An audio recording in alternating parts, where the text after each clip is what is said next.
And we're live. Roll up, everybody. One man went to mow. Gather, come join. Nakwana, my people. Yaya Aiki. Lafia Ko. Lafia Lao. Where are you people? Come join. One man went to mow. Now only you waka come. There is Godo. Buhari has been a bad boy. Come join.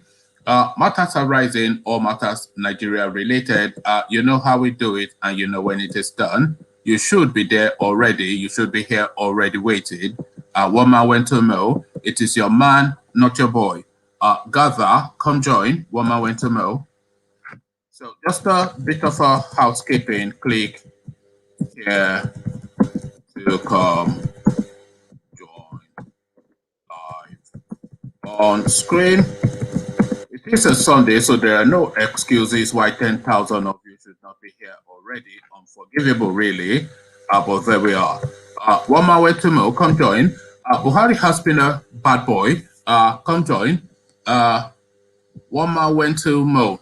So we're speaking to two narratives, or we're starting off with two narratives with this session.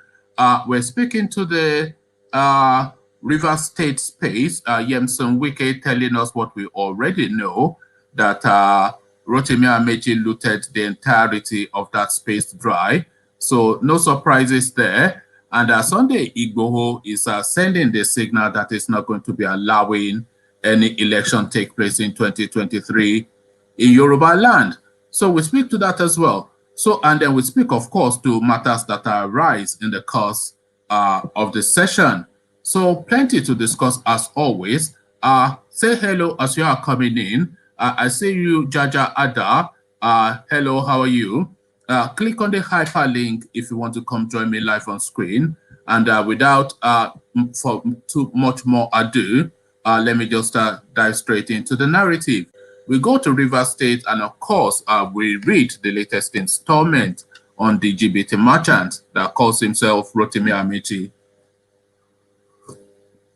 The name itself, LGBT, ROTIMI, a Yoruba name, Amaechi, an Igbo name. I think he was saying that it was named after some Fela Kuti relative or something.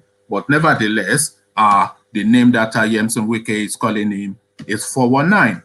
Guys, I bring you this. Wike accuses Amaechi of theft of funds from sales of state assets. So the same thing repeats, of course. You can replace these two elements, you can replace the two protagonists in this narrative, and the story replicates right across the entirety of the Nigerian state. So because this is what happens in all of that space, they sell off the assets and pockets the money. But to River State we go, and the accusation, Wike accuses Amaechi of theft of funds from sales of state assets. So now let's now see now how the transport minister ran River State. Governor of River State, Yemson Wike, has accused the Minister of Transportation, Governor of River State, Yemson Wike, has accused the Minister of Transportation, Chibweke Amaechi, of allegedly misappropriating the proceeds from the sales of the state aircraft and some state power stations. So to pause there for a moment, that power station, we especially knew about it. I think that was built by the first governor of that state, and this guy sold it for a pittance to cascade the money from that sale into the Buhari then campaign in 2015. So that story we know already. We take it from the top again. Governor of River State, Yemson Wike, has accused the Minister of Transportation, Chibweke Amaechi, of allegedly misappropriating the proceeds from the sales of the state aircraft and some state power stations. Wike boasted that he will resign from office as governor if Amaechi can mention any federal project he has attracted to River State as a minister since 2015. Wike stated this at the formal defection of the two former chairmen of All Progressive Congress APC in River State, Dr. Davis Akanya and Honorable Igboho Aguma, as well as other chieftains of the opposition to the People's Democratic Party in Port Harcourt on Saturday. The governor also alleged that Amaechi, who is his predecessor, had claimed he sold a Dash 8 aircraft purchased by former governor Dr. Peter Odili administration to government of Rivers State at a cost of $6 million, but has failed to account for the proceeds of the transaction till date. Similarly, the governor disclosed that through intelligence, the state government was able to trace the Dash 8 aircraft belonging to the state government that was purchased by the Odili administration to Germany, where he also alleged Amaechi had clandestinely diverted it to in 2012. Governor Wike said Amaechi's reign in office as governor was characterized by financial malfeasance. To buttress this, the governor maintains that $308 million paid by Sahara Energy to acquire the state independent power project was allegedly diverted by the minister. In addition, he said Amaechi had spent $39.9 million of state funds on non-existent Karabi White Hospital in Port Harcourt. The governor, who cited several projects he attracted to Rivers State while he was Minister of State for Education under the Goodluck Jonathan administration, challenged Amaechi to emulate him by reviving the moribund Port Harcourt seaport in order to create employment opportunity for Rivers State youth. Governor Wike narrated that, but for his intervention, former Commissioner for Urban and Rural Planning, Dr. Rizin Onya, who recently defected to APC, would have been charged for murder following his indictment by a judicial panel of inquiry that investigated a 7-story building that collapsed off Abacha Road, GRA Phase 2 in Port Harcourt, and claimed several lives in 2018. So he goes on and on to speak to that narrative, but it is really the narrative of Rotimi Amaechi that I wanted to bring out. Rotimi Amaechi, of course, a notorious criminal within the Nigerian space. This guy, he just looted Rivers State in its entirety for 8 solid years. And those are words that you find yourself repeating about virtually every governor that has ever been within the Nigerian space. So Rotimi Amaechi, a GBT merchant. So you'll ask, of course, what is the news there? Nothing changes. We go on to this second narrative before we come into the room to see what you guys are making of it. So to the southwest we go, and the man of the moment, Sunday Igboho. Guys, I bring you this. Oduduwa Nation, elections won't hold in the southwest in 2023. Headline attributed to the new champion of the Yoruba space, Sunday Igboho. Again, the headline, Oduduwa Nation, elections won't hold in the southwest in 2023. A headline attributed to Sunday Igboho. So now let's now see now what the tribal marked activist has to say. Yoruba activist Chief Sunday Igboho, popularly known Yoruba activist Chief Sunday Adeyemo, popularly known as Sunday Igboho, has declared that there was not going to be any going back for him in the clamor for a Yoruba nation. Besides, Igboho threatened to ensure that the 2023 general elections do not hold in all Yoruba-speaking states. Addressing a large crowd that attended a rally held in Akure, the Ondo State capital, yesterday to demand for the independence of a Yoruba nation, Igboho said that the Yorubas have suffered in the last 6 years of the present administration. He said that the only way for the Yoruba people to be safe is to secede and have an independent country. The activists lamented the level of kidnapping, killing, and maiming that had taken place in the southwest in the last 6 years and called on all Yoruba people to join in the agitation for Yoruba nation. Igboho, who had earlier visited the Deji of Akure, Oba Ogunlade Aladesuliyi. So hold on. I do beg your pardon. I don't know why my phone keeps on alarming.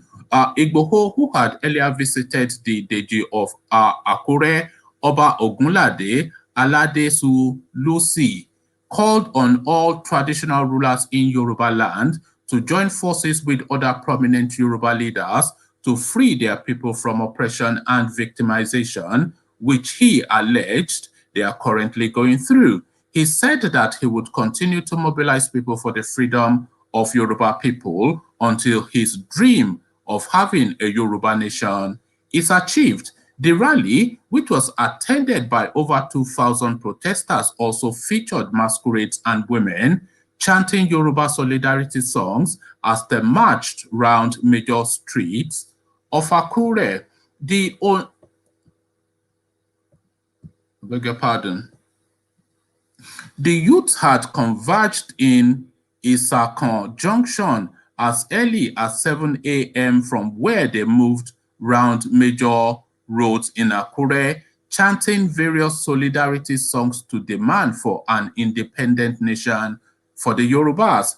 Vehicles numbering about 300 were also used to mobilize people, whilst some youths from other towns that make up the state joined in the protest. The protest was converged by the Ilana Omo Odudua, a group championing the independence of a Yoruba nation, and was attended by members of some pro-Yoruba groups and activists from all the local government areas in the state. So that is the rather convoluted presentation of what is going on there. So Emmanuel, I see you. What are you making of it, Emmanuel?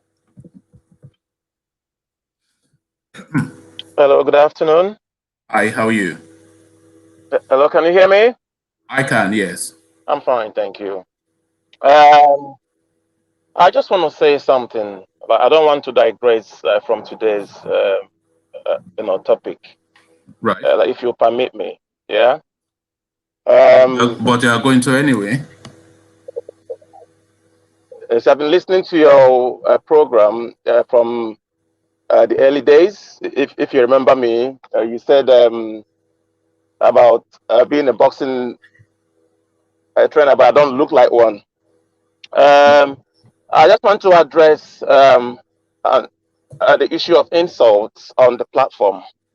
If I was listening to it, last night, right. Yeah, and I really felt bad. I've learned a lot from you and from Alexander, and another guy I like is Ovie. No matter what you tell him, he will always smile, and he will go straight to his point. Yeah. Right. I just want to address the issue of Mike, and right. Maybe Morris. I do understand that like everyone is entitled to their own opinion, and if you have a point to make, you make your point respectfully. I see. I am Igbo. I'm not a pro-Biafran, and I've learned from you guys that this agitation should be based on just being Igbo or the 5 states in Igbo land or 6 states or whatever. You don't force others to join you if they don't want to. Yeah. But for Mike to come in and start to show this hate about Igbos, he says things carelessly. It's not good on this platform.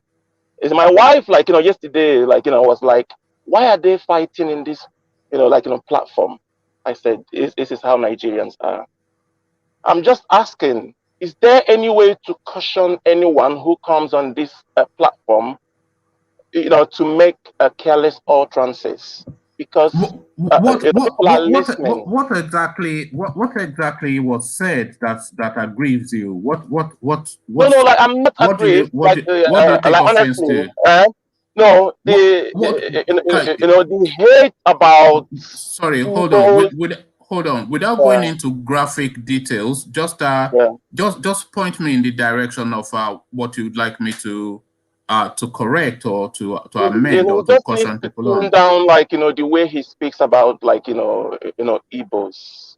It's not right. We're all Nigerians. You mean Mike specifically? Yeah. Okay. We're all Nigerians, and we're here to learn. And I am one Igbo man that accepts criticism. Like if you criticize me, like I do take it on board. And like I've heard, from you that like it would be better to do this Biafra thing within the 5 states, and rightly so. But really, that's not from me though. That is from all of the voices that are but coming that's what through. I'm saying. Like I've learned. Yeah, so it's not me. I'm not in a position to tell anybody what to do, especially the great Igbo people. But yes. From the narratives that is coming through, if you have been listening long enough, I have. Yeah, you hear other non-Igbo saying that they are not part of the Biafra project. Very correct. And you hear a lot of Igbo people, in fact, virtually every Igbo person wants to be part of it. So what is coming out of that narrative? I don't want to be part of it. Are you listening to me? Yeah, I don't feel them, like it's organized. Because it's not good, to come out and insult others, no matter what. No, you've got to be respectful and also like diplomatic in your speech. I'm talking about, like Nnamdi Kanu. He's intelligent, but the careless utterances is what I don't like, from him. And like if I have the opportunity of talking like to him, I will tell him. So like he might insult me. I am Igbo. I'm from Abia State. I'm a proud Igbo man, but I do not believe in the Biafra thing because it's not organized. Do you believe in secession? One man, like we've gone too far to break up. I believe in restructuring. Like we'll do a lot, like better. You know they will come after you for saying that. Well, there's no need, like like fighting each other. We're all looking for change, and like change starts from here. We have to love each other. We have to understand each other. We have to listen to each other. If you keep on like fighting, it's not going to help anybody. Everyone has opinions. I have mine, and you have yours. At least I should listen to what you're going to tell me. I fight with pro-Biafrans. Even my best friend, every day, like we argue about Biafra. I will tell him, I said, you can't force someone who says that he's not Igbo, even when his name is Igbo. You respect their choices and their decision. Like if you go to Benin Republic and meet someone, his name is Tunde, and you are like, oh, you're Yoruba, and he says no. That's his decision. You have to respect it. You can't insult him that, oh, your name is Tunde, and you're saying you're not you're Yoruba. No. Okay, so in my opinion, yeah. Okay, Emmanuel. Yeah, apologies if you took offense or if you were offended by whatever was said by Mike or anybody else. Of course, as the person hosting the sessions, then I have to ultimately take responsibility for what goes on in here. So apologies from myself, and I should pay more attention to what people say and try and cut it off or tone it down as quickly as I can. But of course, I cannot really over-moderate how people, because I place a lot of trust, like you are speaking now, and I place a lot of trust on you to present yourself in the proper manner and in a manner that you would like to be seen. But then, of course, I presume gentlemanliness on others, but others might not well be gentlemen or ladies that I would like to see in them. So it is only through the platform, then. Like if someone comes on your platform to make a careless utterances, then take them out. If you're growing now, everyone is listening to you. I listen to you every day, even in my sleep. Are you subscribed though? Are you subscribed? Of course, I was the first. Let me just say this, and then we move on to today's topic. Okay. You see, as I was saying, I feel that you, Emmanuel, as you are speaking to me now, you take responsibility for yourself to be an adult. And That's I don't correct. I try and caution, I remove people, I put them on timeout, I correct their wordings whenever I see it or it's brought to my attention. But as I said, you, Emmanuel, now, Mike, Ovie, whoever comes on, I place Okay, that it's trust. fantastic. Yeah. So as much as I take responsibility for what happens overall in this session, because I'm the one convening it, but then of course Yeah, I also have to place that trust on people to conduct themselves in the proper manner. So apologies for that's that. true. But today's narrative, uh, um, Governor Yemson Wike is preaching to the converted, telling us that Rotimi Amaechi is a 419 criminal, as if we don't know that already. And he cites the example of how this guy just disappeared a $6 million aircraft that was bought by Peter Odili.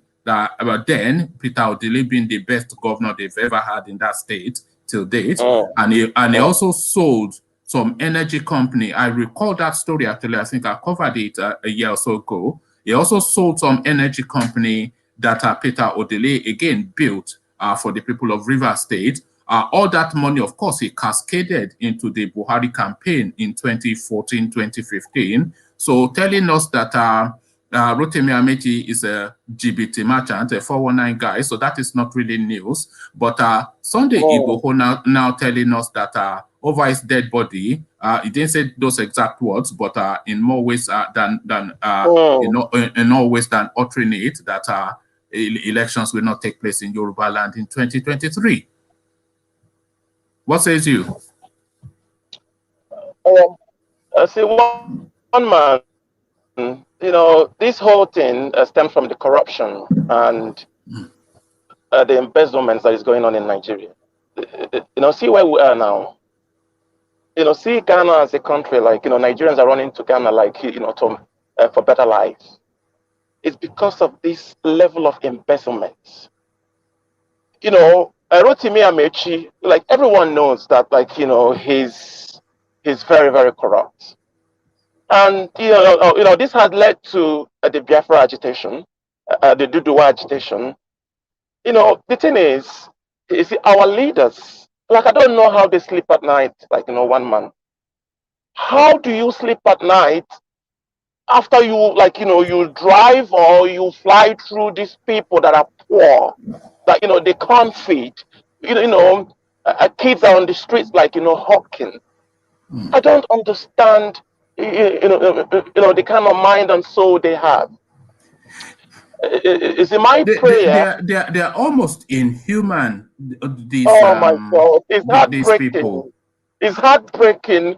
How much do you need in this life, like, one man? How many rooms are you going to sleep in? How many houses? They are not stealing anymore for money. They are just stealing for sport. The opportunity is available and they just take it anyway, because why not? Because a lot of them now, they are rich beyond what rich can be reached. So now they're just doing it for sport and for competition, just to loot for the sake of looting. Some of these people, they loot money, they go and stack it in some strong room in their house, and that money molds away. We saw what happened with the NSAS palliative. They stole it and the food rotted away. It's just stealing, just for the act of stealing. Are they humans, one man? I'm starting to These suspect they are not. people, these people with all the money, the palliatives were given, like, to you by the Europeans or the Westerners or whatever. Why didn't you give it, like, to your people that are starving? You see, this whole thing, like, makes me cry. What kind of people are they? You know what really upset me, Emmanuel? When they were breaking into those warehouses and showing off those palliatives, I was seeing in those clips bags and bags and bags of gari molding away that was turning green. So you were seeing all these bales of gari turning green and molding away beyond human consumption now. And you are thinking, what was the plan of this person that puts this thing away, knowing full well that people are starving all over the country, and they're just these huge warehouses filled with gari molding away, so that when that gari finished molding, you throw it in the river, and that is the end of it. So that Yeah, is but not that's even corrupt. wickedness. That's just But cruelty, that's isn't it? wickedness, one man. That's like, wickedness. That's a typical black man, like for you. After all the investments, you have so much, money. What are you doing with all the foods? Give it to people that need them. You don't need them. Why are you keeping them? Why are you, making your people suffer in that manner? I don't And understand it. It breaks Emmanuel my heart too. every day. It's just a sad tale. We could all cry if we reflect on Nigeria It sometimes. breaks my But heart every but day. Emmanuel, to Sunday Igboho saying that elections will not take place in Yorubaland in 2023. Yeah. Is this playing to the gallery? Is it overreaching his position, or is it just speaking to the narrative as he sees it on the ground? Is it what he feels from the people, or is he just now getting beyond too big for his boots? I think it's both. He's reacting to what is happening in Nigeria today. Same as Nigerians are reacting to the level of corruption, the level of poverty. Nigeria is no longer like, working. Even when I would want Nigeria to work, every day I think, what are we going to do in this our country to make it work?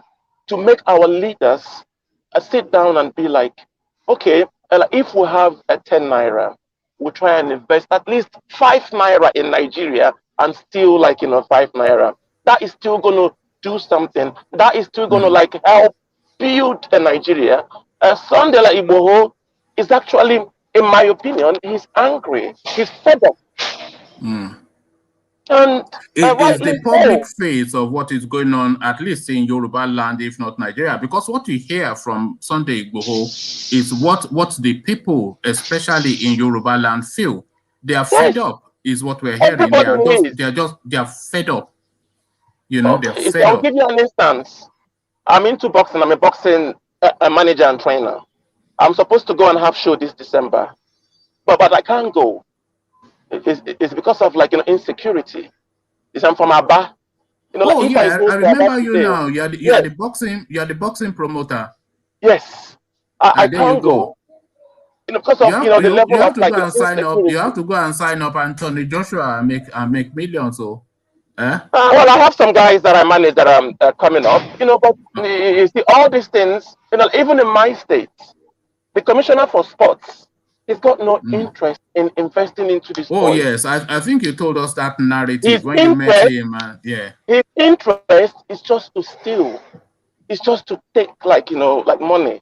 You tell him, how do we improve boxing? How do we help these boys come out of the streets? He doesn't want to hear that. He's Because only looking for ways you to make know, his own money. you Emmanuel, you know better than anyone else that sports is the pathway for people, especially in the inner cities, to change Yes, their lives for the better. Football, very boxing, true. you get them to get them off the streets. You get them in the gym. This is the Very template correct. that they have in the West, and this is something that Yes. can repeat. So all those boys that will be joining cult, why don't you put them in some gym Thank or you very something much. and have Thank them you very much. expend their energy in that way? Thank you, Emmanuel. Let me just sample other voices because this is Okay, going to thank you be very much. I appreciate your time. Yeah. and apologies for what caused you offense. Victor, I see you.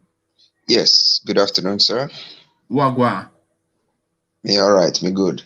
Me good. Yes. What says you? I've been listening to the last speaker. There is just one little thing I want to correct, and that begins with let's apportion blame to who is to be blamed.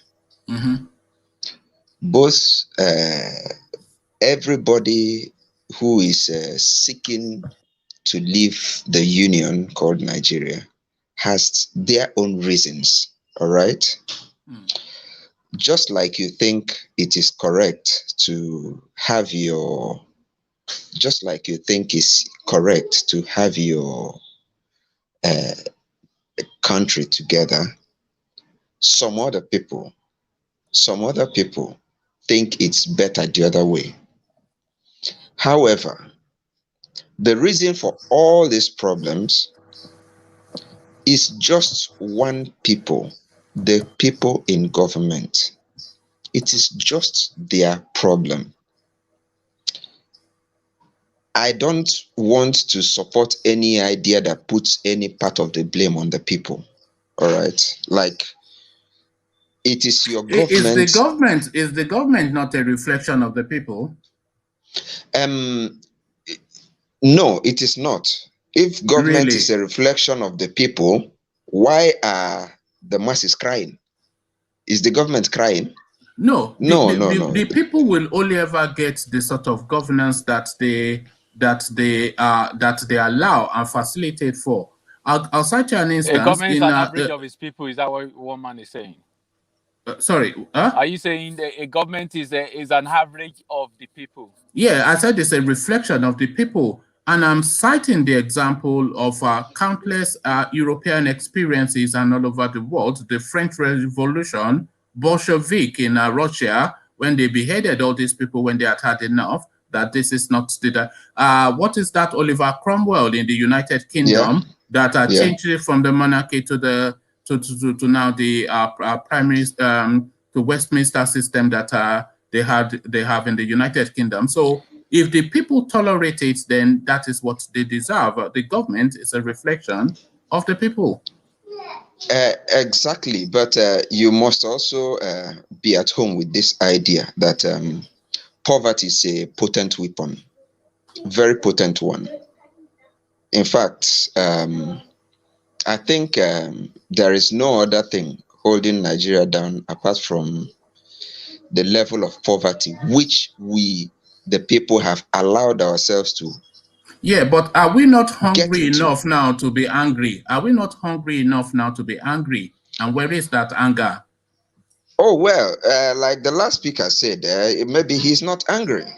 He is not angry because some other people are angry and they are reacting in different ways. You know, you can react, people react to hunger and anger in different ways. Some people may choose to die now.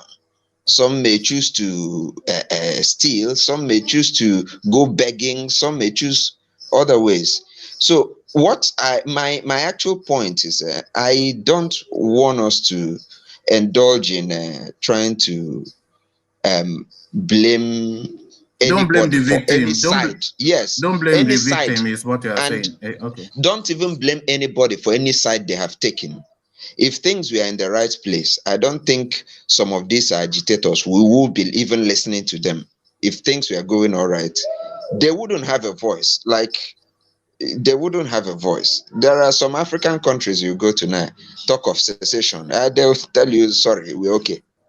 You know, it is just as a result, people are reacting to the bad systems, the bad things going on in this country in different ways, and we shouldn't attack ourselves. We should all be together in identifying the actual problem and not attack ourselves. When we attack ourselves, it doesn't make it work.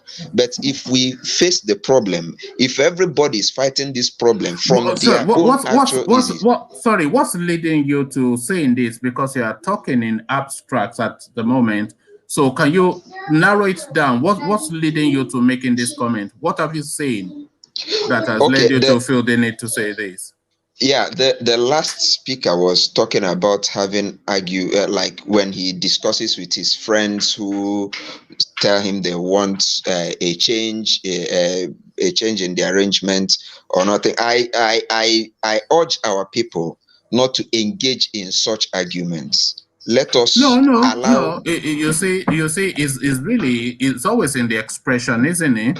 Because of course you are saying argument. But if you said discussion or debate, then that gives it a different coloration. So it's a difference of opinion. So it doesn't have to have an aggressive coloration, and you can have a difference of opinion.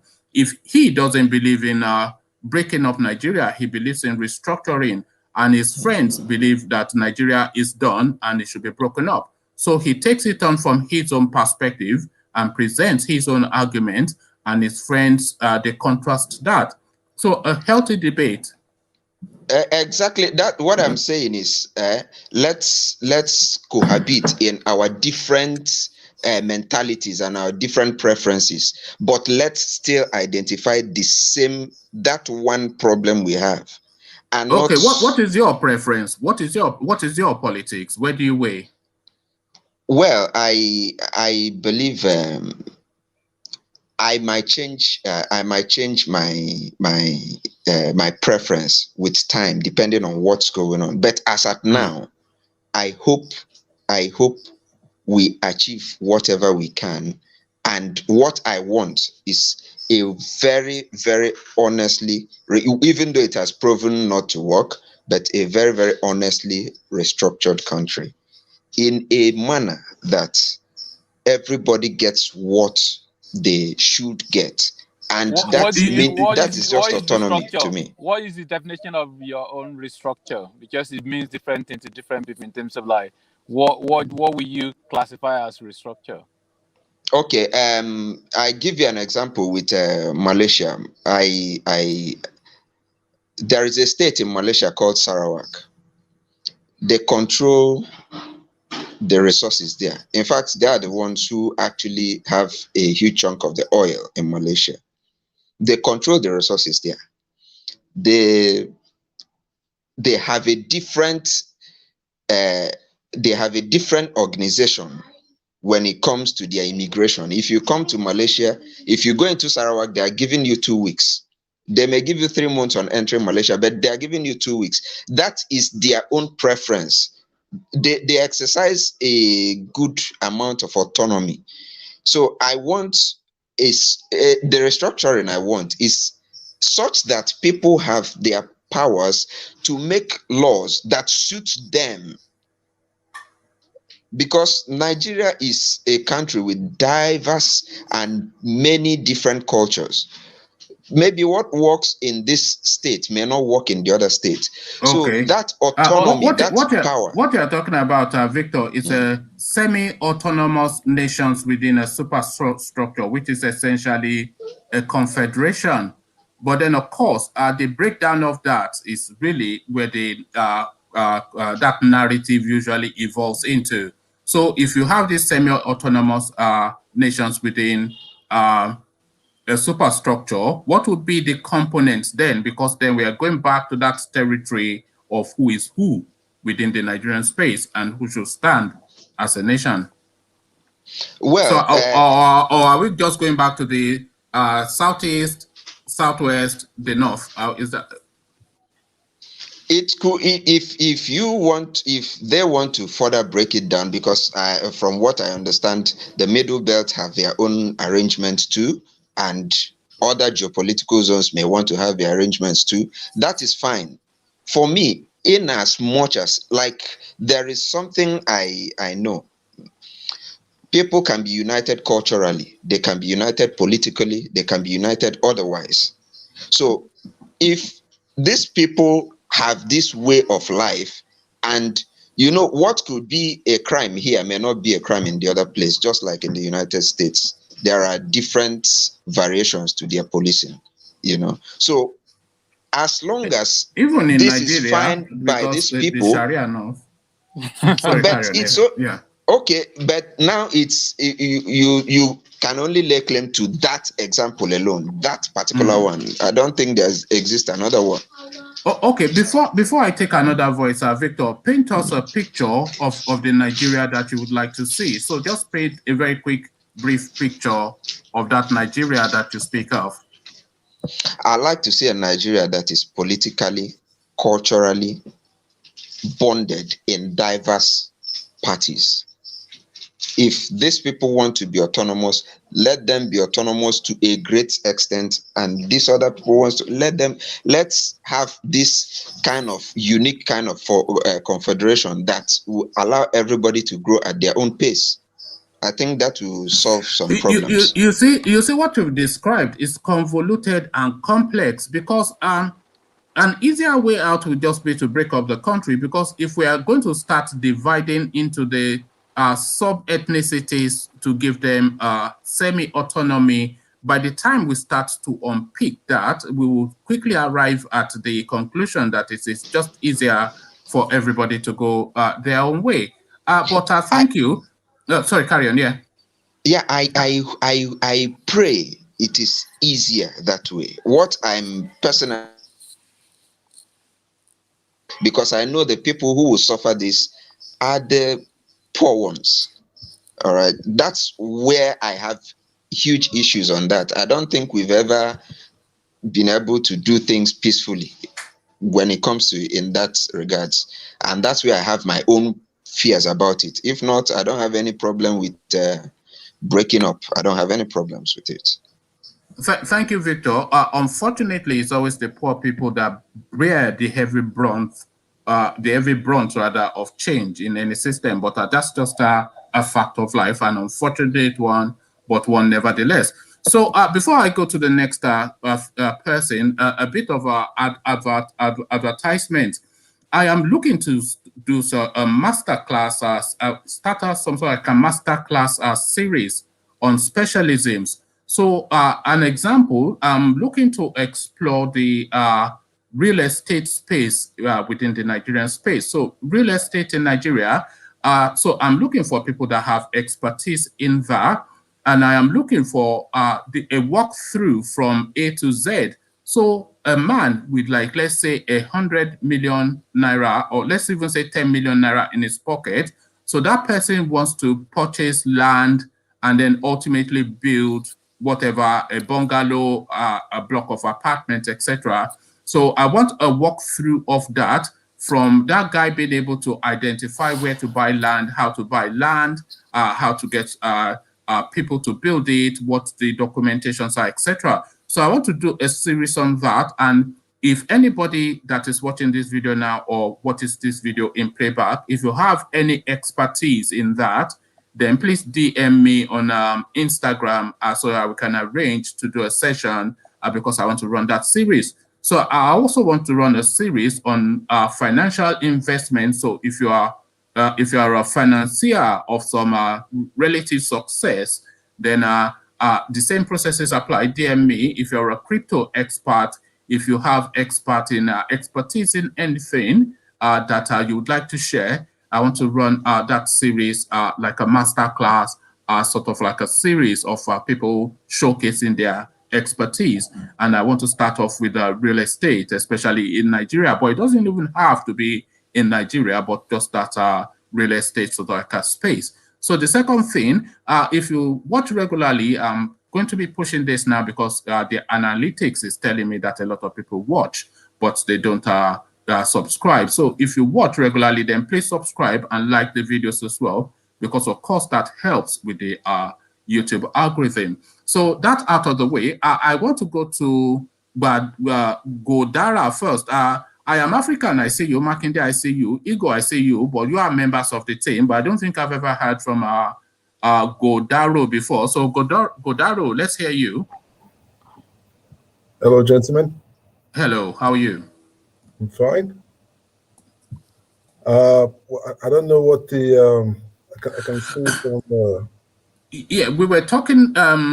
Governor Wike has just come out to accuse ROTIMI Amaechi yet again of corruption, and he has cited several examples of how ROTIMI Amaechi looted Rivers State. So I was bringing that, but then a lot of people are saying, what is the news there?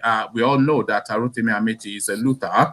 But then, of course, Sunday Igboho has also come out to say that it would not, that no election will be taking place in Yorubaland in 2023. So those are the topics that we were speaking to. Okay. I mean, in the case of Amaechi and Wike, I see the two of them as same kind of leaders to me. These are deceitful people. You know, one has done his own bit in the past, and the other one is currently doing his at the moment. You know, so I don't see how Amaechi is, justified in his accusation. It's not that Wike is innocent of anything, but honestly, these are the people that has led us to where we are today as a country. I mean, specifically talking about the people of River States, where they have been leaders and currently a leader. Then in terms of Igboho, well, that's the man after my own heart. That's whatever he says, I'm 100%. Are you a Yoruba man? No, I'm not. I'm from Edo State. Okay. I'm from Edo State. Why are you taking with Igboho? Is just some unruly Agbero boy, is it not? Oh, no, I don't think so. I don't think so. I mean, the media must have done a good job on trying to paint him as such, but I don't buy into what the media generally. So it's not just some Agbero from the streets making noise. No. He's nowhere near that neighborhood, my friend. Okay. So whatever Igboho says, because this is someone that is putting his his entire life on the line for his people. I mean, how can you not admire that? Sorry. On that thing that you just said, a lot of people don't acknowledge that enough. So when we all gather and we mock people like Showore, Kanu, etc., and Sunday Igboho, who I was just really joking, by the way, with what I said. But when we gather and mock these people, these are actually people that are putting themselves on the line, because we all know the system in Nigeria, and it wouldn't even cost these people a night's sleep just to gun them down. So these people are really in the front line. Absolutely. Absolutely. I mean, with Igboho especially, you could see that this guy is a very genuine person. I mean, it's not like someone that's been previously in bed with the old guards that have run the country down. No, he was. It was an Adedibu thug. He used to be one of the thugs that used to fight that Ife Modakeke fight all those years ago in the 80s. So he's been in the system. He's not new on the scene. Modakeke fight is a bit that's from an ethnic angle here, isn't it? Because I understand, I think he comes from one of those tribes. So he's same again. He's fighting for his people, albeit it's against another tribe, another ethnic group. So I mean, that being said, I believe what the guy is saying, because of what he's doing, especially because when it comes to the current fight that is going on now at the moment, the fight of self-actualization of the southern people of Nigeria. For me, whoever is in that fight, it has my 100% support, because we might have our do you really think it is a fight for self-actualization or a fight for power? Well, what is going on? The Oduduwa narrative and the Biafra narrative. Do you think it's a fight for self-actualization or a fight for power? I think that remains to be seen. I mean, who knows in the future? These guys might be looking for power, but at the moment, the face or the coloration of the fight is just basically self-actualization, self-determination. I mean, Nnamdi Kanu has come out to say that he does not intend to take on any political leadership role after Biafra emerges. Do you believe him? Well, who am I? I don't know if to believe him or to doubt him, but from his antecedents, I can give him benefit of the doubt. I can give him benefit of the doubt for the moment, but I mean, he's shown himself to be, an honest person by not buying into the bribery that So you don't buy into the narrative then that is just a chancer and a poser? No, at least for now, I don't. No. Okay. So yeah. So that's for me. That's the I mean, when I see those faces, if I see somebody like Nnamdi Kanu that has been approached by the federal government on many occasions, no, but let's knock that on the head or accept it as a fact. Who is actually presenting this narrative? Because of course, this narrative is coming from Nnamdi Kanu himself, and Nnamdi Kanu is notorious for embellishment. He just makes up stuff often. Well, he does though, doesn't he? Does he not? Notorious for embellishment. Well. No. Let me just say this. Let me just say this. Yeah, it's not everything Nnamdi Kanu says. Yeah, that I believe myself. Of course, it makes up stuff. Yeah, I know. So who's to believe that anybody approached him? Because of course that plays very well to his audience. That they offered him, they offered him 10 billion and he refused. And then they'll say, "Oh, no." We know our people. We know our federal government by now. Definitely they would have done that. Yeah. Definitely. Okay. If you look at Uwazurike, who used to be a man in the same struggle, or has backed off, hasn't he? He's backed off, and but Uchemefo told us that it's a money grabber. That Kanu is a money grabber. Well, I don't know. I don't see any evidence to that, like I said. Okay. Well, but yeah. Uchemefo has evidence though. Anyway, let's leave that one side because Kanu is a topic in itself. Well, yeah, actually, yeah, of course. Like I said, Kanu, his fight, earns my support 100%.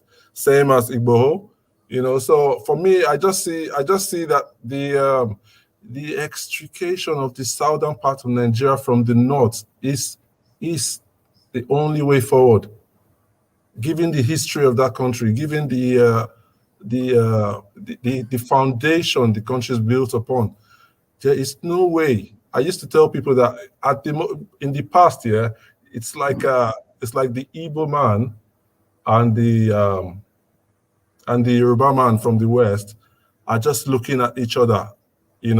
Like in a staring contest, looking at each other and forgetting to find a way to move forward. I mean, this is how the country was built. It's a divide and conquer rule, And I said, the moment these guys are hand in hand, they'll be able to forge, the way forward for themselves, and that is what we have today, So now they're holding each other and beginning to look forward into the future. So the future. But do you really, because you see, it's expediency and necessity that is the language that we're hearing from the Igbos and the Yorubas at the moment. Mutual suspicion always has been the case between those two people. I think we all know that, and I think each of those people think is playing the other as a tool for their greater want. But of course, we all know it's going to end in tears, because as always with the Igbos and the Yorubas, it always ends in tears. Well, I see that's the lies that's been fed. I mean, this is what you call the perception. You understand? This is the perception most of us are born with. You understand? There has to be this paradigm shift. People need to begin to see that everybody's been played to believe that this is the way it is. I mean, we were all born into this to know that, oh, okay, the East and the West don't agree. That's a lie. Is it? For me, it is. I'm not any of those tribes, but I know that those it is a lie that there's a mutual suspicion of each other between the Igbos and the Yorubas. That's a lie. It's a lie. It is a lie. Yeah. Are you Nigerian? No, are you Nigerian? Absolutely. And you think it is a lie that traditionally there's always been a mutual suspicion between the Igbos and the Yorubas of each other? This is what I'm telling you. This is a divide and conquer ideology, the rule that's been... No. I'm talking about the reality of lived experience. Is it not the lived experience of those people that there's always been a mutual suspicion of each other? Okay, how about people being manipulated to believe that is the case? Because I've heard how so? One second. I've heard northern people always say, "Oh, the Igbo man is you know, is jealous or is suspicious." Did you mute yourself or mute yourself? I think you muted yourself. Or maybe he has company.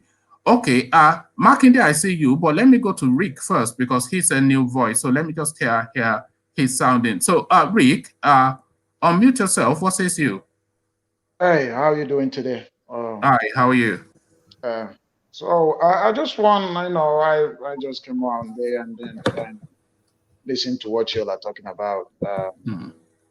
If you wouldn't mind, repeat what you all are saying, if you wouldn't mind. No, we were talking about the headline really is Governor Wike coming out to say that ROTIMI Amaechi looted the entirety of River State throughout his tenure, keeping planes bought by Peter Odili and selling off power stations. So we're asking what is news there. We all know that ROTIMI Amaechi is a looter. And then Sunday Igboho has come out to say that no election will hold in Yorubaland in 2023. So that is essentially what we're speaking to. Do you have any thoughts on those? Okay. It's just very clear. I live here in Houston, so United States. So we know a lot of them that that might be looting the country, and it's not like they make it popular.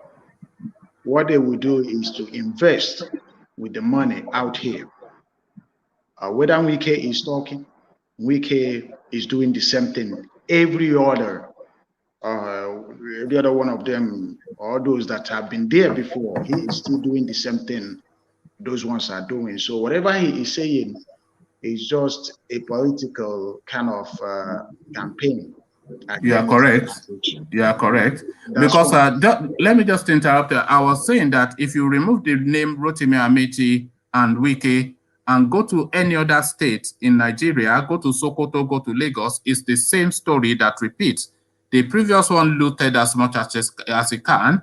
The present one is looting as much as he can. But the present one is telling you that it's an honest man, and the previous one is a looter. So I was just saying that what is the news there? That is this not what happens? But carry on. It's just everywhere.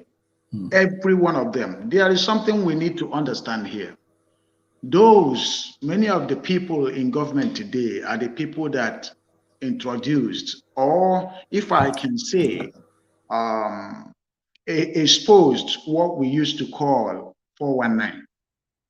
So if you go through, most of them have been into this, into the game. At least I can be a witness, like Hope Uzodimma. I could remember by 1992, I was in a party, Zebili Sumosu, who was then their godfather. Uzodimma used to be a driver to Okwele Holdings, or Morris Ibekwe. So he wasn't even, by 92, he wasn't even doing nothing. He's just a boy to another 419er, those that taught him. Okay, that's by the way. Now, when it comes to election, I don't know who a rational thinking human being in Nigeria that will, push for election when it is that the country is sick, things are not going right.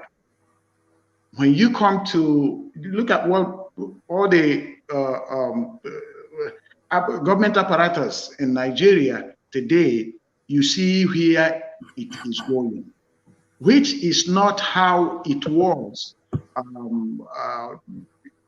When you go to 1963 Constitution, when Nigeria was created as a federal system. But then 1966 Q changed the Constitution to unitary state.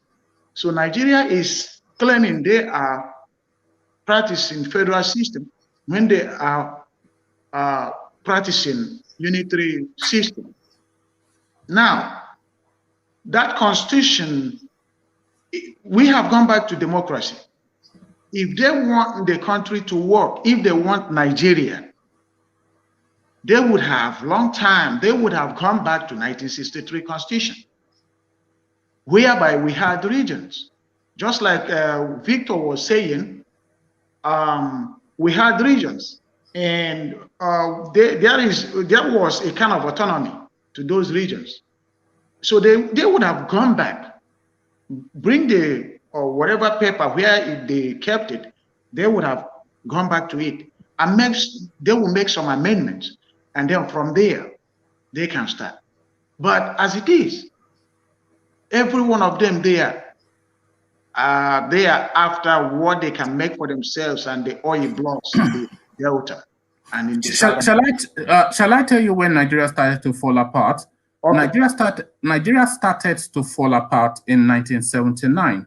Up till 1979, the constitution formula was that 50% to where of derivatives to wherever the resources is being derived from, 30% to the central pool, and then 20% to the federal government. So the arrangement from 1960 up to effectively 1979 was that the states, so let's say the oil-rich states, for instance, they keep 50% of their oil revenue, they give 50% to the country. Out of that 50%, 30% goes into a central pool and 20% goes to the government. So that was the case up to 1979. So in 1979, there was not really any real constitution.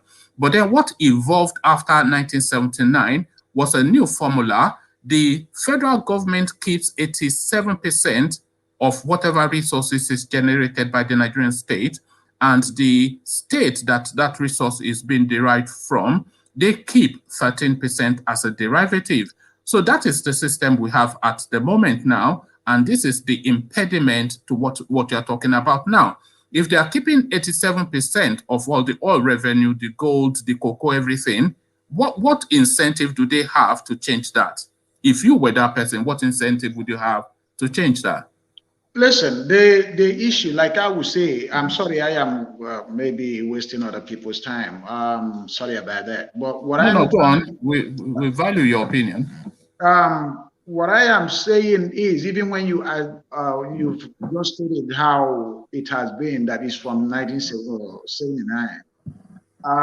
But everything that has been said still goes back to the time Aguirre changed the constitution from federal system to unitary system. There is nothing like when you are talking about what you are, it's not the revenue, the issue right here now. There are certain things that are supposed to be regional, like police. Victor was talking about United States. Yes, but the thing is, United States is a real federal system they run. States have their own police. Federal have their own whatever they want to have over there. States have the right to make their laws. They have Senate in the states. So if Nigeria is running a federal system, let's just not talk about the revenues, but they have to get their structure into a federal system structure. And then revenues comes in, where how much they are going to give or who they are going to give and all those kind of stuff. Texas is one of the highest producing oil states in the United States. And I got to tell you, this country, if, sometimes we feel that they might separate themselves, they might get out from the union because they will threaten the federal government. They will, because that's how their union is. Still, it's a federal system. Do you understand what I'm saying? So the problem No, I do. And Nigeria, in principle and on paper, has a federal system. But as you said, some of the workings of the structures of it need to catch up with the overarching idea of a federation. State policing is one of the key. If I may correct you there, that is on paper. No, that is what I said. It is not, even your constitution doesn't have no character, federal character. Your own constitution doesn't. What I'm telling you is, Agironsi changed from federal system to unitary system. You are running a unitary system of government, whereby the whole power goes to the federal government. That's what you are running. It's not federal. Federal states have regions. So it's not. Are you sorry? Just to move on, because the afternoon sessions we usually reconvene for 10:30 in the evenings. So if you turn up, then you get more chance to expand on your thoughts. But are you for the balkanization of the country, or are you just looking to have the structure of the country amended? Just quickly on that. Okay, now it's better. The smaller a country is, the easier it is for them to be governed. And so if we something that they can just, everybody should go their way. If they choose to come back later, that would be fine. Now they can run a confederal system if they choose to come back. But for now, the only way out is for them to go. All right, brilliant. Thank you, Rick. Makinde, we see you. Makinde, are you sleeping, Makinde? Did I mute you or did you mute yourself? You're too relaxed, my man. Sunday, did you go to church? No, I didn't. Okay. How are you? Yeah, I'm fine. Actually, I think you are actually talking about Sunday Igboho declaring there won't be election in Yorubaland in 2023. Yes. Yeah, my prayer is, may God allow us to be alive in 2023. If Nigeria is still here till 2023, it's okay. But to me, I think I've chosen that path since 2019, after the Buhari election. I've chosen that we are not going to have any election until something serious is being done on our situation, because we notice that each time we have an election, we don't really elect people. They only select people for us, and this has been our problem. So without something serious being done on this particular issue that we're talking about, I'm not seeing us. I can't accept, and I can't even imagine us going to another pool without having a serious conversation within ourselves. You see that comment by Sunday? What Sunday Igboho is saying is, it's like Sunday Igboho is repeating what Yele Sowore has said after the election, that these people they are not going to allow us to have a leader that can lead this country, because they've already have the system in their hand. So unless something happens in this country, nothing will happen to us that will lead us to where we are all thinking of, we are all dreaming of. Okay, something has to happen. Yeah, maybe it will come through Sunday Igboho, fine. Maybe it will come through Sunday Igboho, or it will come from Kano or from anywhere. We just want something to happen so that we can have a table to discuss our future. We cannot continue repeating these leaders conducting election for us all the time. They were the one in the system. They already spoiled the system for us. Yet we all know the problem. Well, we are not doing anything about it. You know, when I hear somebody like Sunday Igboho, when I hear him go around all these rallies that is holding, telling them that elections will not take place in Yorubaland, do you know what I really hear? I'm hearing Davido in a concert singing "If I Tell You, Say I Love You." I am hearing Nnamdi Kanu saying "Efulefu, Efulefu." What he's doing is just singing the hit tunes to the crowd. He's playing to the gallery. Of course, elections will take place in Yorubaland come 2023, and it will take place peacefully, relatively, as it has always done. So it's just playing the hit tunes to the crowd in a concert. That is all he's doing when it chants these famous mantras that he knows will chime with the people. So it's just empty words. But sorry. Do you mind me asking why you taking that stand? No, I'm speaking to the reality of it. His election is not going to take place in Yorubaland because Sunday Igboho said so. Well, Sunday Igboho is not just speaking for himself. I mean, the guy is speaking on behalf of the indigenous. He's playing hit tunes at a rally.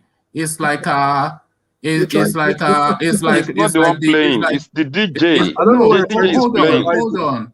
Hold on. It's like the Rolling Stones having a concert and not singing Satisfaction.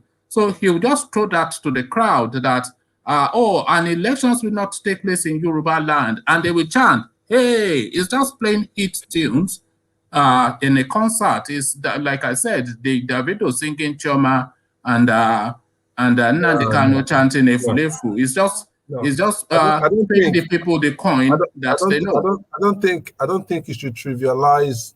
I'm not trivializing it. I'm speaking to the reality of it. It's a very serious issue here. You're trivializing it. This guy has No. Sunday Igboho saying that elections would not take place in Yorubaland is trivializing the matter because it's just ridiculous. What is going to stop elections from taking place? Of course, elections. No, that's not true. If he has the backing of serious-minded people like the professor, even the professor cannot say elections will not take place in Yorubaland. INEC will start the organization. The parties will come out and start their campaigning. People will be mobilized. Come that day, elections, they will line up in an orderly file, vote whoever they choose, and then, of course, they will just give them whoever they want to give them, irrespective of who they voted for. So status quo maintained, and nothing changes. Well, it's a heartbreak to hear you say that, though. But I think you'll be. But is it? Hold on. Out of what I've said and what Sunday Igboho said, what is more likely to play out in 2023? What I said, or what Sunday Igboho is saying? Well, what you said, you just said something. I mean, just like you just said the word out by yourself, your single self. To be honest, Sunday Igboho is like a face of a struggle at the moment. I'm not asking what Sunday Igboho is. I'm saying what I've just said, that status quo will be maintained in 2023. The elections will be kicked off, campaigns will take place, INEC will organize itself, people will queue up, and then, of course, they will rig elections and rig somebody in. That is what is going to happen in 2023 in Yorubaland. And Sunday Igboho will continue our suffering. And Sunday Igboho is telling us that his election is not going to take place in Yorubaland. So which of those two divergent opinions are likely to play out in 2023, in your opinion? So don't speak to what you want, speak to what is likely to happen. In my opinion, it's not going to be business as usual. So do you want to answer the question, or do you just... I've painted you two scenarios. Sunday Igboho is telling us that elections will not take place in Yorubaland in 2023. And I am saying that... If you let me continue, what I'm saying is, given what we have at the way things are at the moment, I don't see how someone is going to organize an election the way things are going. Okay, all right. Well, we'll wait and see. 2023 it is only just beginning, for Christ's sake. I mean, we don't even know what's going to happen, in the next 6 months, let alone. There's more chance of an election taking place in 2023 than not, and that is the reality of it. It's okay for you to hold that position. I mean, there's nothing wrong with that. You're not alone in that thinking. You understand? I think anything that diverges from that opinion is fanciful thinking and reaching for the skies. Sorry, do you mind me asking you, what do you want, you as a person? I want to do a nation. I want Yorubaland. You want to do a nation, you want Yorubaland, and you're speaking, I mean, you're kind of like confessing the opposite. Exactly. How do you mean? How do you actually prove to people that this is what you want? I don't have to prove to anybody that what I want is what I want. All right. Anyway, I think thank you. If you want Oduduwa, I think you should be campaigning for it. That's what I am campaigning for it. Yeah, you don't sound like it. You don't sound like it. You're saying, I mean, you're talking about. You mean I should be telling fairy tale stories and doing kumbaya? What are you asking of me? I should be telling fairy tale stories and doing kumbaya?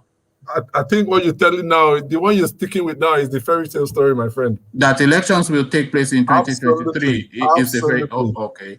On that we disagree. But let's hear from Makinde because he had the floor. Makinde, yeah, sorry. Carry on. Yeah, I think I was saying, I'm not saying this system to continue. I'm not saying it because it's not going to lead us to anything than war. So the earlier, the better we face the problem. I think the earlier, the better we face the problem. At this particular junction, I can't even imagine us going for any election in 2023. I can't imagine how it's going to look like. Which people is it going to come on board again? I can't process it because I know all these leaders. These are the people that have been here even before we were born. They're only recruiting. Let me ask you a question. Come 2023, during election time, do you think a governor will be elected in Oyo State, Ekiti State, Ogun State, senators, etc., in 2023 when the election season starts? Do you think that will happen or not? No, definitely. They will have their way. But of course, if we continue the way we are doing now, they may have their way because we don't even know what we want yet. We are not really pointing a particular thing that we want to achieve. We are not setting our goals right at this junction. And if you continue this way, these people will definitely have their way. You see, the two things are not conflicting. One thing, change, is not conflicting with speaking to the reality on the ground as it stands. So the road to that change, which is led by the people, is what we're seeing playing out now in the landscape. But the politics, that is the reality of the situation that is in Nigeria, is what will play out in 2023. Elections will take place in Yorubaland. You know that, I know that. Godora knows that. Everybody knows that. Senators will be elected. State governors will be elected, and the system will play out. So what are we talking about? Because Sunday Igboho is playing hits tunes at a rally. I think the reason why Sunday Igboho is the one leading this champion. Sunday Igboho is not the first person to declare that there won't be election in 2023. It's not only the person that has said it. Many people have come out and said Nigeria will not be able to have another election without something happen, without, as in, make sure that we had a conversation or we restructure the system in a way that it will work for everybody. These people cannot continue leading us. Let's get this fact right. I'm not fine if you have Yoruba nation. I'm okay. Or if you cannot have Yoruba nation, we can have a Nigeria that work for everybody. I'm still okay. The problem we're having here is because we don't have a nation that is working. So we should channel our efforts towards how are we going to get the liberation? How are we going to get to liberate ourselves? How are we going to do this thing that we will all be safe? This matter is not a matter of somebody is conducting the nation in 2023. No, let's have a kind of maybe 1 million march to tell these people this is our own stand. This is where we are standing.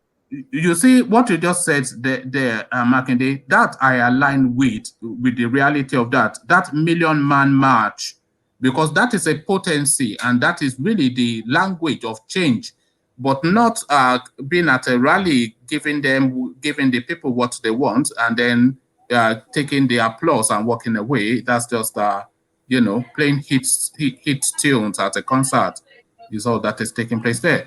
But thank you, Makinde. You know that the afternoon sessions are usually shorter, but please try now. Or you want to say a couple more words before? No, I'm okay. I'm okay. Okay. All right. Thank you, Makinde. Godoro, do you want to say a couple more words as I seek to round off? Yeah. I just want to say, that for anyone listening to this, they should just keep believing that whatever someone like Mr. Igboho, Nnamdi Kanu, Tony Unadi, the Prof himself, they're all fighting for a better tomorrow. You understand? They need to keep believing there won't be election in 2023.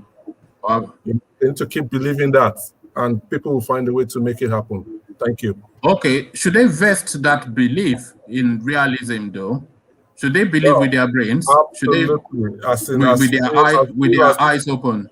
As real as I'm looking at you right now, yeah, they should. Oh, okay, brilliant. So then not to then go believing that elections will not take place in 2023, because that's just ludicrous. But thank you. Egbaman, I see you.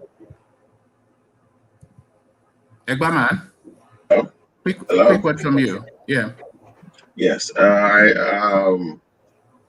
I think on both sides, on one man and the other guy that spoke earlier about the likelihood of elections holding in Yorubaland, I think it's not so much of the triviality of the issue itself, or maybe perhaps the way one man came across as being perhaps dismissive of their position. Maybe the word is kind of is putting people off. I mean, for those people that believe in that argument. But I think that the likelihood of it not happening is not because of the unseriousness of Igboho, as alleged by you, or the actuality of it happening more. It's more, if it will not happen in Yorubaland, it will be two scenarios. If before that time we have a conference of restructuring the country, that might likely change the system of government. So that might change the timeline of elections. Or second scenario would be a case of a military takeover, where the center cannot hold again, to the point where we are forced to concrete democracy. Or thirdly, if ISWAP takes over the country. So the likelihood of elections not holding in Yorubaland, if the system remains the same, is actually less, because I will agree with one man on that. If the system remains the same, there will still be an election. But if the system changes, maybe we have a conference where we kind of change the system of government, then the timeline might be taken off. But I'm more focused on Abuja and ISWA. That might likely change the system of Nigeria, and that might be the reason that we don't have elections. So focus on terrorism more. Don't have to be a lawyer. Okay. I agree with almost entirely what you just said, man. The only circumstances under which elections will not take place is, one, if the country goes up in flames before 2023. Right. If secession takes place, if we have that national conference or a military takeover. But if status quo is maintained, then of course elections will take place. It is not in the purview of Sunday Igboho to determine. I mean, it's also, like I said, it was. I'm just saying that. Hold on. Perhaps is the way you came across that maybe. It's the reality of it. Is a showman speaking and singing hit tunes to his crowd at a rally. Is the Rolling Stones singing Satisfaction at a concert? Is Davido singing Chioma My Love at a concert? Is Nnamdi Kanu shouting Efulefu in a broadcast? Is somebody just speaking the words that he knows that his audience chimes with? It's just show business. That's show business. No, I see. Like I mentioned earlier, I did agree with you with your premise. I'm just saying that the comparison might be not really unfair. That's what I'm saying. the comparing of them to Davido, that might be a little bit unfair, a little bit of a stretch. No, but is it not singing hit tunes as a concert? A Yoruba, hold on, a Yoruba agitator with a adoring crowd of Yoruba nationhood wanters, telling them that elections will not take place in Yoruba land because he's intent on making sure that Yoruba has pulled out of Nigeria before 2023. Is that not Davido? Is that not Davido singing "Chioma, My Love" to his? Is that not the Rolling Stones singing "Satisfaction"? He's playing hit tunes. He's playing hit tunes to his crowd. When Nnamdi Kanu is shouting "Efulefu," it's not because he's angered. He's playing hit tunes to his crowd. He knows that that is what they like to hear, and he knows that that is what chimes with them. It's just a show business. Okay, so that aside, let's just leave that aside. On the issue of corruption, you mentioned Amaechi earlier about Wike and Amaechi. So 12 years ago, I went to I was invited to a seminar in Fort Worth, Texas, and the guest speaker for that seminar was the former president at the time, Obasanjo. He came to Fort Worth to deliver a lecture and about corruption in African countries, something to that effect. It's been a long time. And according to him, the system itself is built on corruption, according to the former president. Because I actually asked him a question in regards to that. And his response was that the system itself is built on corruption. That's in his own quote, like, if you don't want money will want you, as a public office holder in Nigeria. And there was a news report that came out a few weeks ago about the security vote of the presidency. That's always been a secret. That over the last 6 years, Buhari has gotten over 60 trillion naira as security votes. So that tells you that even if you're not corrupt itself, the system itself is designed to corrupt you as a leader. So it further speaks to a systemic issue, because you can be an holy man, a pastor, imam, reverend, even just yourself. Once you go into that system, the system will change you. It will force you to comply, and if you do not comply, the system itself will chew you out. So I think it's more of a systemic problem for Nigeria. And speaking on, that security vote is the biggest problem. Those figures that you just quoted is alarming. That those trillions, that we are talking billions of dollars that this guy can just have and spend as he wishes. No.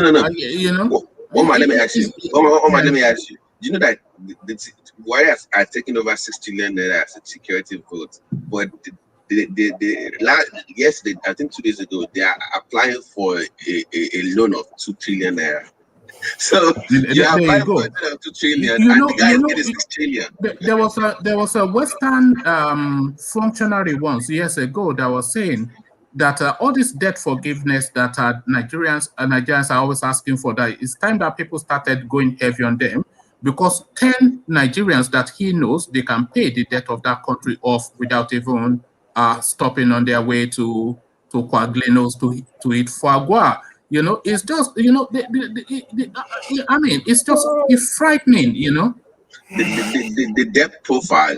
I was in Ogun State. I'm from Ogun State, right? I'm in Igboho. The loan that they are taking, the loan that they are going around to take, the minister that is leading the application for that loan from China, from the European Union, that minister, he can sign a check for that loan himself. Yes, but you do. It's amazing. Let me give an instance. Because I do forex trade and stock trading, right? So, do you remember that blue line in Lagos, for that train line, right? The train line in Lagos. Yes.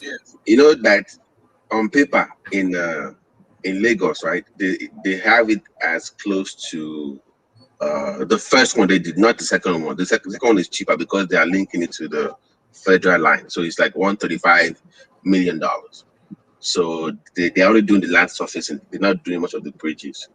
But the blue line, they said they spent over $1 billion. And it's not even done yet. That's what they signed that they spent. Now, the company in charge of that project, because it's a publicly traded company in China, they have to list their contract on their project in the stocks, right? Because to their shareholders, they have to list those things on their shares. So if you have time, if you go to CCC, go to that company, go to their stock release, and look at what they listed as the amount for the Lagos train line. It's not even close to $250 million. It is not close to 250. If you look at what that company said, because you see this example, Ebaman, you see this example that you just cited. So X that by infinity, because that is the story of every project in the country.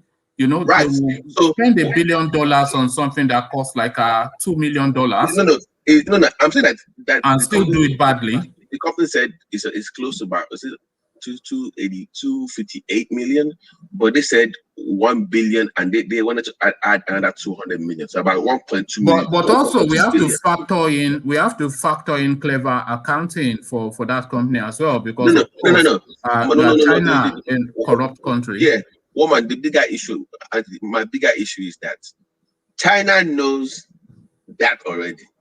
They know they don't care. They're like, wait a minute, if I can give you that much money, you steal almost 1/4 or like 1/3 of it, and the money still comes back to us as savings. That's 2/3, isn't it? That's 2/3. Yeah, that's 2/3 of the money. Yeah. And even that 250 million, they will still steal in that 250. They will still steal in that 250. So you start getting raggedy coaches for train lines. So that speaks to the corruption issue itself. Like people, accounting, yes, but me as a person that knows people in government is frustrating. People always focus on politicians. Those people that work in those government offices, those permanent secretaries, they are more corrupt. They have more money than most people. Let's not even go to NMPC. Oh my God, those guys. Those ones are richer than Dangote, every single one of them. I always laugh when people say, one governor is corrupt, one senator is. I'm like, people that work in government offices, they have more money than senators. That's where the money is. That is where, because they're the one that actually do that actually do the job. They know how to siphon money. They know how to do it. So it's a systemic problem. It's like you said, the system itself is built on corruption. Thank you, Egbaman, for written time. Please come back in the evening if you have the time. Ego, we see you. Yeah, I've just been listening. It's a wonderful conversation. It's just it's heartbreaking when you hear about this. You leave these conversations feeling depressed. Just listen to what Egbaman just narrated to us right there, and that's just one project. 250 million budgeted for $1 billion, and then they'll still look. Oh God! Our people know that this stealing will not stop. This stealing in government, it will not stop. And then Igboho word, according to what he said, he cannot stand. This he knows. If the politicians are going for their normal daily activities, Igboho that will stop them. Igboho cannot stop them. You see, when the election starts, where we go. Sorry, Ego. You see, when the election starts, all the crowd, because we saw this with the Ambode thing, when they just moved from a queue to another queue. When the election starts, all the people queued behind Sunday Igboho, they will just move almost with a single step behind the politician that is giving them that bag of rice. So they'll move to that politician, and then after the election, they'll move back to Igboho and say, we want Yoruba nation, or they are treating us badly. This is what will happen. That's what will happen. Like what the other guy say, you see this restructuring I'm talking about that they are clamoring for now. Nobody can really give a true definition of this restructuring for us to be clear. This is why I keep telling you that the restructuring that we are talking about must first start by equality. Equality. This is where we'll start. That's where the restructure will begin from. All still goes down to the constitution. We all should come out 1 million march for a true constitution of the people. This is where we'll start. If not, what do you want? You want to give them state police when the constitution remain like that? Whatever you do in this country without presenting a people's constitution in this nation, according to this senator the other time, this constitution will never give us peace. This constitution will never give us unity. This constitution will never bring oneness to this nation. This constitution is the problem of this Nigerian space today. We must sit together as a people and have a common goal. And this common goal is to go after this constitution. And when we can do this, we already got it right. You will see that every other move we will be making, we will be succeeding, because it is not a thing of what you just do it once. It's not a do all together at the same time. No, there must be some level of discussions. There must be some space. So there must be a goal. The people that are clamoring, we all cannot just be making noise, having different perspectives, not coming together, not having a single direction. At the end of the day, people continue to take this position, you take this position, I take that position, this take that position. We give the politicians privilege to move on their lane. By so doing, we that are clamoring that we need change, we are fighting ourselves every day. Even here in the studio, you see the blows that we throw here every day. For common us, we are not going to organize ourselves. You understand? So move it now to the federal stage, and see what's going on in the country generally. You understand? This little misunderstanding we are having here is what they are still having over there. You understand? You see, part of the difficulty, as you said, Ego, is that we don't even understand what we're contending with. Because what I'm finding is people conflate what they want with the reality. Look at the conversation that I've just had with a couple of people now. I'm saying that the trajectory is that elections will take place in Yorubaland, irrespective of what Sunday Igboho has said. And they're lambasting me that how dare I say that I'm betraying the cause. And I'm not betraying any cause. What will happen is that elections will take place unless, as somebody described, unless there's some military takeover or constitutional conference or something or secession. But if things continue at the pace that they are going now, 2023 will come. Elections will take place. A governor will be elected into Oyo State, Ekiti State, and the Senate. It will just carry on. So what am I said that nobody knows that but because is this wishful? They go and listen to all these romantic chantings from Igboho and Nandi and whatever, and then they are charged. It's ridiculous. This is the reality we are talking about. See, the fact that we disagree, we must disagree for us to agree. The fact that we disagree on something does not mean that we'll fight about it or make noise about it. Or we'll leave the truth that is, listen, what you are just telling them is what is ahead of them. They are going to see election going on. If we continue like this, every governor replaced, things begin to, if they continue, and that is just the simple truth of all. And they are telling you that no, it is not a C. 1 million march, we should have a direction. That will effect that change. If we do that 1 million march, then I'll start to entertain the idea that a change will happen. With a direction, 1 million march with a particular goal. With a particular goal. If not, nothing will go on. You have been in this country for years. You've seen how I've been doing it. You've seen how the political space has been moving, and you have seen how things are going. So there is nothing we can do as a people to make a turn than coming together. All right, thank you, Igo. For reasons of time. Not just sharing rice in the street, sharing mineral, sharing this. No, those are not what we will be. And Ashoebi, remember they always do Ashoebi too. Some people are still wearing the Ashoebi of Tinubu for governor. So it's just ridiculous. But thank you, Igo. For reasons of time, hopefully we'll see you in the evening. That's Igo. So as I said, the elections will take place in 2023 in Yorubaland, irrespective of the hit tunes that Sunday Igboho and all the usual artists on the agitation scene are chanting to the adherents. So hit tunes is just all that it is. But then, of course, status quo maintained, except, of course, there's something that's impactful happens, which is something that we are willing to entertain. And yes, I am a proponent of Oduduwa Nation too. I am a proponent of Biafra too. I want these things fervently, and I want them to happen by tomorrow. But I'm also saying that the elections will take place because that is the usual trajectory.